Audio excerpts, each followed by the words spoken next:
That night plays in my mind like a film stuck in a loop. The flickering lights, the music thumping through the walls, and the moment I realized she wasn't beside me anymore. I remember standing near the kitchen island holding 2 drinks, hers with the little lime she liked, and scanning the room for her. She'd been laughing a little too loudly earlier, leaning too close to people she barely knew. Just let her unwind, I told myself. She'd had a rough week. We both had. But when 20 minutes passed, then 40, then an hour, that excuse started dissolving. I searched the house room by room. The living room was crowded with dancers, the patio full of smokers. She wasn't in the kitchen or the hallway, or the tiny laundry room where people went to take private calls.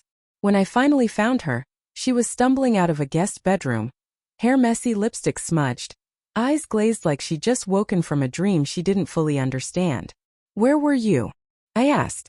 She blinked slowly, confused. "I don't know. I feel lightheaded." Her dress strap was twisted. There was a faint red mark along her collarbone.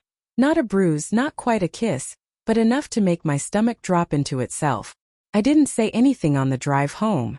She fell asleep in the passenger seat, her head against the window, lips parted like a child exhausted from running. I looked at her every few minutes, searching for answers in her face. None came. The next morning, over the sound of her pouring cereal into a bowl, she said she remembered nothing after her 3rd drink. I nodded, pretending to believe her. Pretending not to notice she winced when brushing her hair behind her ear. Pretending the ache in my chest wasn't trying to suffocate me. But silence has a way of making suspicion grow teeth. For the next few days I replayed every detail. The door she walked out of. The time she disappeared. The small, quiet, intimate room she came out of. The way she pressed her palms to her temples like she was trying to squeeze the memory back into place. "Do you think someone spiked my drink?" she asked 3 days later. I didn't know what to say. Part of me hoped that was true, because the alternative was that she'd done something she couldn't admit. Something she didn't want to remember. Her phone stayed face down. Her smiles were too quick. Her apologies too soft. "Are you mad at me?" she asked one night. "No," I lied. But I wasn't mad because I thought she cheated. I was mad because I didn't know. The uncertainty was killing me in ways a truth, any truth, never could. 2 weeks later, I found out the party's host, Mark, was organizing another get-together. He sent a group message to everyone who'd been there, including my wife, including me. And that's when a thought occurred to me, something dark, instinctive, terrible, and completely justified. I texted him privately. "Hey, can we talk for a minute? Just you and me." We met at a cafe the next morning. He showed up wearing sunglasses indoors, which irritated me more than it should have. "So what's up?" he asked. I slid my phone onto the table. Before coming, I typed a message and left it on the screen. "Tell me what happened that night. I'm not leaving until you do." He stared at it, swallowing hard. And in that moment, his nervous shifting the way he couldn't meet my eyes, I got my answer. He didn't have to confess. His body already had. "How drunk was she?" I asked quietly. He flinched like I'd hit him. "Man, I didn't, nothing happened. She just got lost, I guess." "Lost?" I repeated, trying to control my voice. "I mean, she came into the room alone. Sat down on the bed. I thought she wanted to." His words broke something inside me. Something thin and fragile I'd been trying to hold together. "So you thought a married, extremely drunk woman stumbling into a dark bedroom wanted something from you?" He opened his mouth, but I leaned forward before he could speak. "You touched her," I said. "Maybe more. Maybe less. And she doesn't remember. But you do." His face turned pale. "Look, man, I'm sorry if something." "If," I snapped. "You don't get to say if.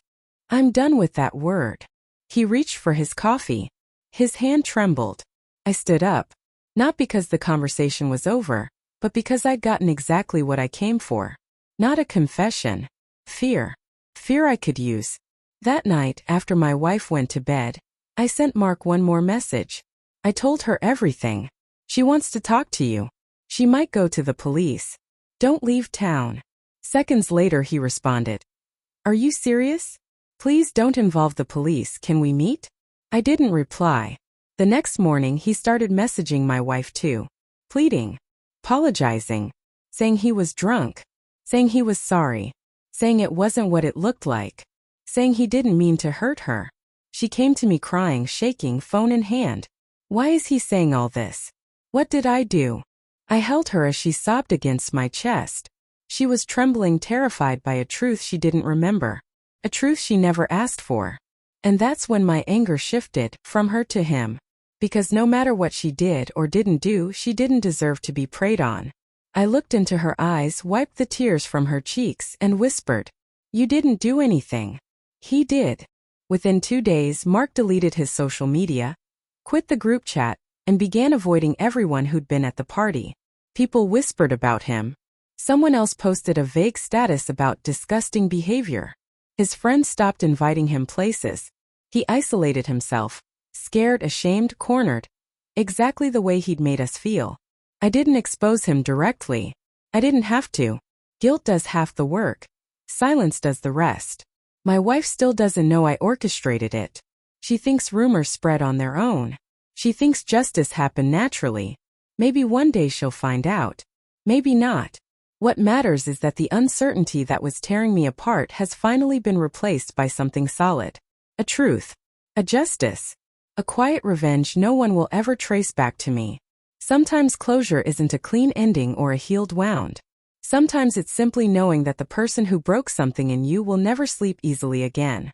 And in a strange, painful way, that's enough.